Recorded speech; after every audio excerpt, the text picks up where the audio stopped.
दोस्तों, आपके अपने फेवरेट यूट्यूब चैनल पर आपका स्वागत है। मैं सुरेश कुमार एक बार फिर से आपके साथ।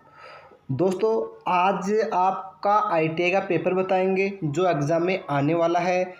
और ये आपका वर्कशॉप कंप्यूटर साइंस व एम्प्लॉयबिलिटी स्किल का पेपर है। वैसे ये इलेक्ट्रिशियन का है, लेकिन लगभग फर्स्ट ईयर में सभी ट्रेडों के लिए कॉमन पेपर आ रहा है। तो आप एग्ज़ाम से पहले इस पेपर का एनालिसिस जरूर करके जाए, जिससे आपको 100% प्रॉफिट मिलेगा। अब काफ़ी बच्चों को ये भी डाउट होगा कि सर आपके पास एग्ज़ाम से पहले पेपर कैसे है। दोस्तों देखो, मैं आपको बता देता हूँ कि आपकी जो मार्च में सीबीटी एग्ज़ाम हुई थी उसके लगभग आपके 3 या 4 पेपर है, और पूरे पेपर एग्ज़ाम में यही आ रहे हैं विंडो पेपर। अगर आपकी एग्ज़ाम हो चुकी है तो आप भी एनालिसिस कीजिए और मिलाइए कि आपकी कितनी क्वेश्चन राइट है, कितनी क्वेश्चन रॉन्ग है। साथ ही अगर आज आपकी एग्ज़ाम है तो आप भी ज़रूर मिलान करके जाइए, और बाद में आए तो बाद में आप अभी डिस्कशन जाके टेलीग्राम ग्रुप ज्वाइन कर सकते हो, या आप आईटीआई सीबीटी एग्ज़ाम के नाम से सर्च करके भी टेलीग्राम ग्रुप ज्वाइन कर सकते हो। वहाँ पर हज़ारों बच्चे हैं, वहाँ पर काफ़ी बच्चे रोज़ एग्ज़ाम दे के आते हैं, फिर पेपर का एनालिसिस करते हैं, फिर वो बताते हैं कि आज हमारा पेपर कितना सही हुआ, कितने क्वेश्चन आए, कितने क्वेश्चन नहीं आए। तो इससे आपके सारे डाउट क्लियर हो जाएंगे।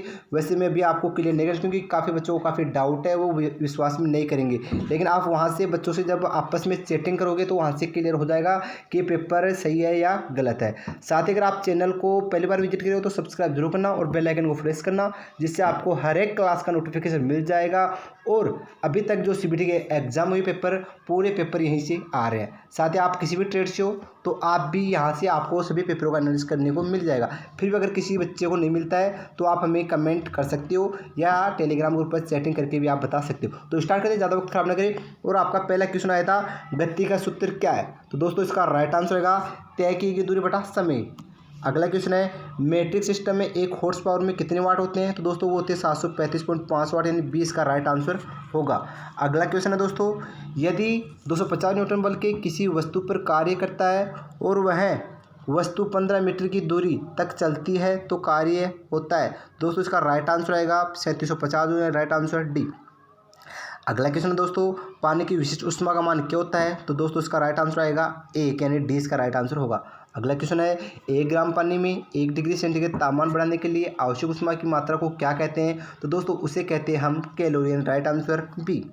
अगला क्वेश्चन है दोस्तों, ऊष्मा को मापने के लिए किस उपकरण का उपयोग किया जाता है। तो दोस्तों इसका राइट आंसर आएगा कैलोरी मीटर। अगला क्वेश्चन है, यदि एक रोड 20 डिग्री सेंटीग्रेड पर 100 मीटर लंबा और 100 डिग्री सेंटीग्रेड पर 100.14 मीटर लंबा पाया जाता है तो उसका रेखीय प्रसार गुणांक क्या होगा। तो दोस्तों इसका राइट आंसर होगा 1.75 × 10⁻⁻5 प्रति डिग्री सेंटीग्रेड, यानी 20 का राइट आंसर होगा। अगला क्वेश्चन है, एक वर्ग जिसकी भुजा 18 सेमी है तो उसका क्षेत्रफल क्या होगा। तो दोस्तों इसका राइट आंसर आएगा डी, यानी 324 सेमी स्क्वायर। अगला क्वेश्चन है, 12, 18, 6, 36 का एलसीएम कितना होता है। तो दोस्तों इसका राइट आंसर आएगा 18, यानी 20 का सी इसका राइट आंसर आएगा, यानी 36। अगला क्वेश्चन है, साइन थीटा किसके बराबर होता है। तो दोस्तों राइट आंसर आएगा विपरीत भुजा बटा कर्ण, यानी ए। अगला क्वेश्चन है, 529 का वर्गमूल क्या है। दोस्तों इसका राइट आंसर आएगा 23, यानी बी।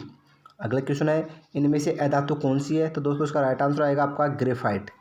अगला क्वेश्चन है, मशीनरी भागों की ढलाई बनाने के लिए किस धातु का व्यापक रूप से उपयोग किया जाता है। दोस्तों राइट आंसर आएगा दूसरा ढलवा लोहा, यानी ए। अगला क्वेश्चन है, इनमें से किस धातु में प्रमुख सामग्री के रूप में लोहा होता है। तो दोस्तों इसका राइट आंसर आएगा लोहा धातु। अगला क्वेश्चन है, रेती और कोल्ड छेनी बनाने के लिए किस स्टील का उपयोग किया जाता है। तो दोस्तों इसका राइट आंसर आएगा आपका उच्च कार्बन स्टील। अगला क्वेश्चन है, यदि ठोस का घनत्व है 19.5 प्रति डिग्री सेमी क्यूब है तो ठोस का विशिष्ट गुरुत्व कितना होगा। तो दोस्तों इसका राइट आंसर है 19.5। अगला क्वेश्चन है, इंड्यूज ईएमएफ के लिए क्या सूत्र है। तो दोस्तों इसका राइट आंसर आएगा BLV sin थीटा वोल्ट, यानी सी। अगला क्वेश्चन है, कौन सा बहुत अच्छा कंडक्टर है। तो दोस्तों इसका राइट आंसर आएगा तांबा। अगला क्वेश्चन है, कितने पावर की आवश्यकता होगी अगर धारा 0.455 है और R 484 है तो P का मान कितना होगा। तो दोस्तों इसका राइट आंसर आएगा 100.2 वाट। अगला क्वेश्चन है, एक साधारण मशीन का वेग अनुपात में यांत्रिक लाभ का अनुपात क्या है। दोस्तों राइट आंसर आएगा इसका एफिशिएंसी। अगला क्वेश्चन है, अब एम्प्लॉयबिलिटी स्किल के क्वेश्चन स्टार्ट होने के सर से 60 तक आपके वर्कशॉप कंप्यूटर साइंस के क्वेश्चन थे। अगला क्वेश्चन है, एक रिज्यूम खालिस्तान होता है। दोस्तों वो होता है छोटा और सटीक। अगला क्वेश्चन है, कोडेन नंबर कौन सा है। तो दोस्तों इसमें 10 नंबर है ए, तो ए इसका राइट आंसर होगा। अगला क्वेश्चन है, निम्न स्तरीय भाषा को खालिस्तान भी कहा जाता है। तो दोस्तों इसका राइट आंसर आएगा आपका मशीनी भाषा।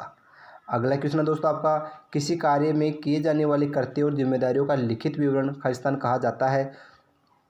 राइट आंसर आएगा दोस्तों नौकरी का विवरण। अगला क्वेश्चन है, कंप्यूटर प्रणाली में खालिस्तान होते हैं। दोस्तों इसका राइट आंसर है हार्डवेयर तथा सॉफ्टवेयर।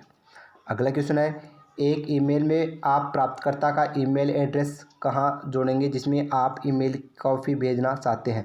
दोस्तों राइट आंसर आएगा सीसी। अगला क्वेश्चन है, सीपीयू से तात्पर्य क्या है। तो दोस्तों इसका राइट आंसर आएगा बी यानी सेंट्रल प्रोसेसिंग यूनिट।